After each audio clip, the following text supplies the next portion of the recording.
maraming salamat sa lahat po na nag-send ng inyong questions. This one is coming from Chad of Manila Feed, and this is for Miss Julia Montes. As someone who has portrayed a wide range of characters throughout your career, how does this role in Saving Grace push your boundaries as an actress? And if you can share your unforgettable scenes and why? Dun sa last question po ng unforgettable scenes, mahirap kasi para sa akin lahat ng scenes sobrang tatak, sobrang importante at sobrang mahalaga. I can say siguro, when you watch Saving Grace, there's a part of you na nahihil. Kasi for me, playing the role Anna, may nahihil sa akin na akala ko wala na, akala ko okay na, and then eto na ako, stronger Julia or Mara in real life, na haharap sa tao na eto na ako, okay, stronger version of me. Pero nung piniplay ko yung role ni Anna, napapapray talaga ako na, grabe, may mga nagre-resurface na feeling. So sana, kaya ko lang siya nabanggit because sana tayo while watching it, it's not just pinapanood yung series dahil maganda yung pagkakagawa ng... Sa kakilim ko na maganda yung pagkakagawa. Siyempre. May lisensya kang i-claim yun, Julia. Kiniklaim po namin kasi pinagkahirapan po namin. Yung ganun po, ito siguro sana maging journey nating lahat. Kasi being a child abuse, survivor, or currently going through that, mahirap na walang tao, maski isa, na makikinig, maniniwala sa'yo o tutulong sa'yo. Kaya yun, sana pag nakakakita tayo ng whatever scenario, don't be scared to help or even ask if are you okay because it's really malaking bagay para sa taong yun. So, yeah, let's just be kind. Yun. Kanina nga, naalala ko dun sa sinabi mo yung tinanong ng bata, naniniwala po kayo sa akin? Diba? So malaking bagay. Na-insert na naman yun ng ating magagaling na creatives sa storya. Julia, sorry, may isa pa kasing may isa pang question. Pero sige, rest ka muna dyan. Dito muna tayo sa ating next question, okay? Alright, this is for Christian and Jenica.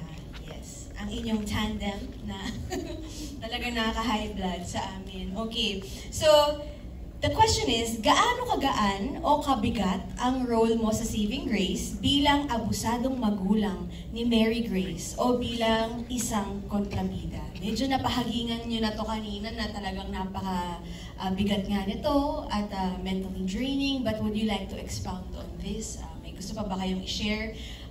Umabot na ba sa pagba-breakdown ito dahil sa bigat? Mabigat? Dahil it's like a representation of my... Okay, napagdaanan ko kasi yung mga napagdaanan ni Grace. Yun, dati. Na ako din ay nakaranas ng physical abuse. Emotional, verbal, mental abuse. At yung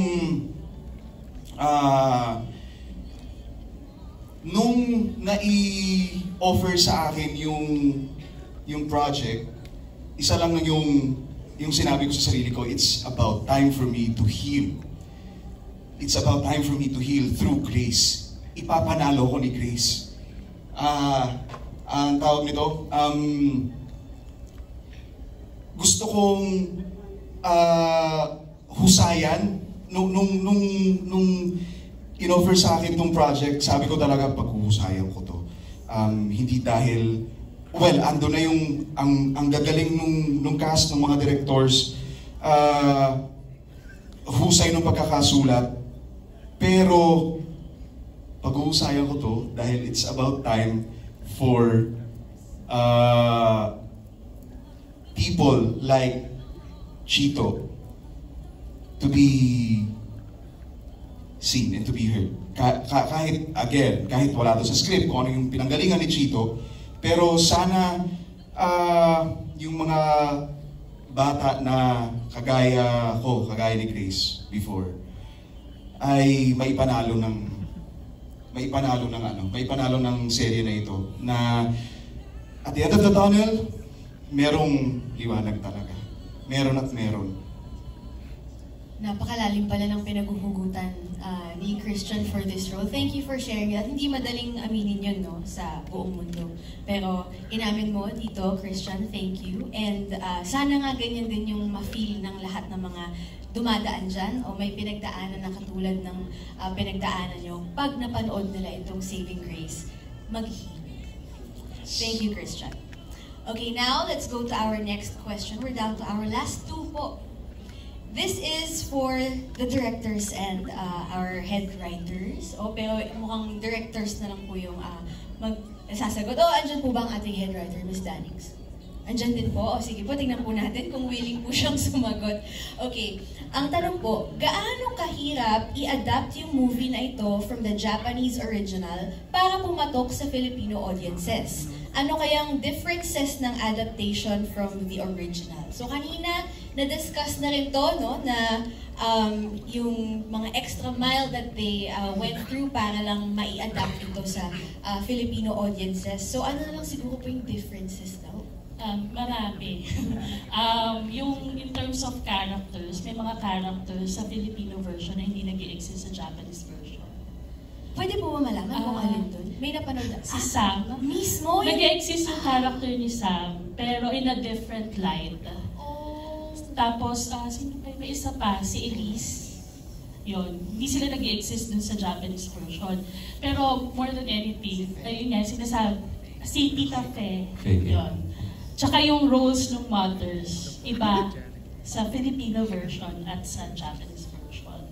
Tapos, katulad nung dinidiscuss kanina ni Direct FMR, pag tinignan nyo kasi yung original version sa Japanese version, ang tinitignan mo lang na track, yung character ni Anna and ni ano. But dito, meron siyang effect na lahat pala sila konektado. At lahat ng connection nila ay nangyari because of Grace's character. So pag tinignan nyo din,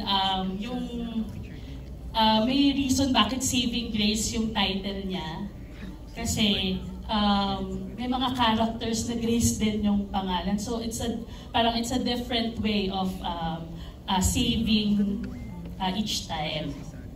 So yun. At saka yung pag-Filipinize, kung mapapansin nyo, kung may nakapanood po yung Japanese at yung Korean, mapapansin nyo sa Filipino, pinapakita natin yung role ng community sa usapin ng child abuse. Kasi culturally po kasi sa ibang bansa,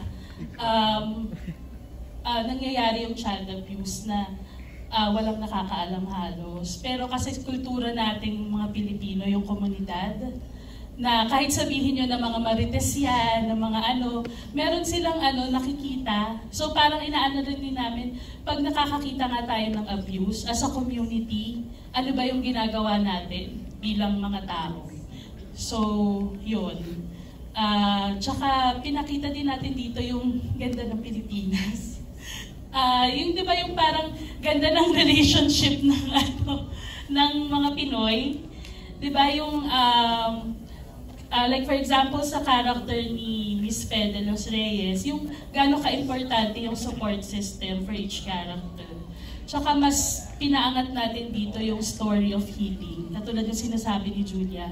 Kasi parang yung intention naman yung show, hindi lang para magpaiyak. Gusto din namin as storytellers na yung mga nanonood, magkaroon din sila ng pagtingin sa buhay nila, especially after lahat ng nangyari sa atin after the COVID.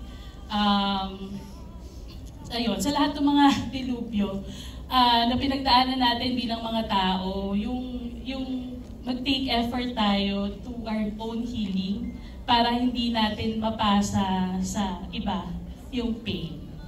So, thank you.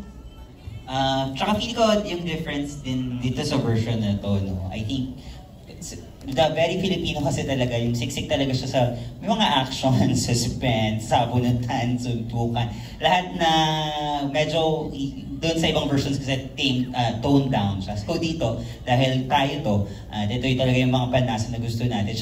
So marami kayong aabangang mga chase scenes, sampalan scenes, sabunutan scenes. So punong-puno rin siya ng ganoon.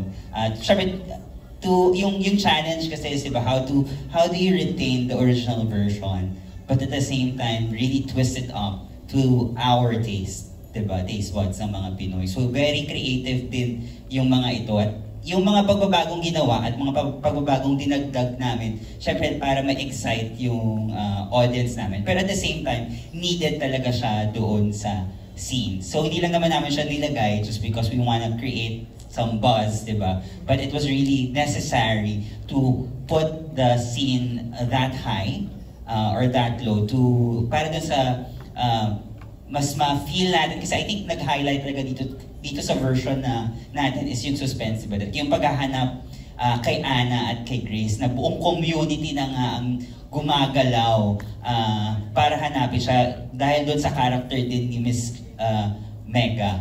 Kasi sa Japanese version, hindi naman TV personality yung character ni Sharon, diba? So ito, si Sharon, dinaway niya yung buong Pilipinas doon sa paghahanap. So I think yun ay malaking factor kung bakit umangat yung version na ito in terms of suspense, in terms of action scenes, in terms of confrontational scenes, ganyan. So yun yung feeling ko aabangan din ng mga tao, especially, diba, maghaharap-harap yung mga Sharon, Janice, diba? Lahat ng mga inaabangan yung characters na artista din. So meron silang mga highlights, so yun yung mga dagdag din. So kahit napanood nyo na yung ibang version, ang daming aabangan pa ditong bago, ang daming differences. Ang gustong-gusto ko talaga na parang, hindi ko alam kung inadapt nyo ba yun sa Pinoy. Doon ba sa original, may buntis talagang teacher? Kasi, very di ba? Very Pinoy. May teacher ka lagi na buntis. Oo. Di ba?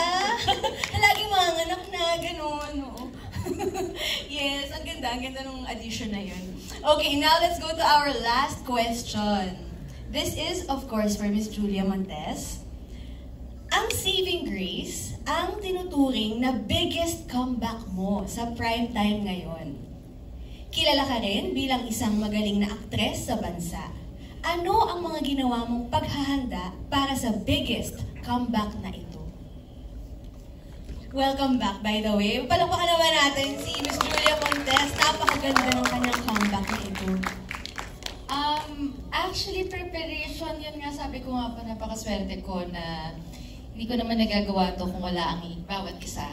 So, sa preparation part, kung paano siya i-arte, wala, humuhugot lang po ako sa mga co-actors ko talaga. Pero emotionally, nag-prepare kasi, gaya nga na sinasabi ko, napaka-special ng project na to.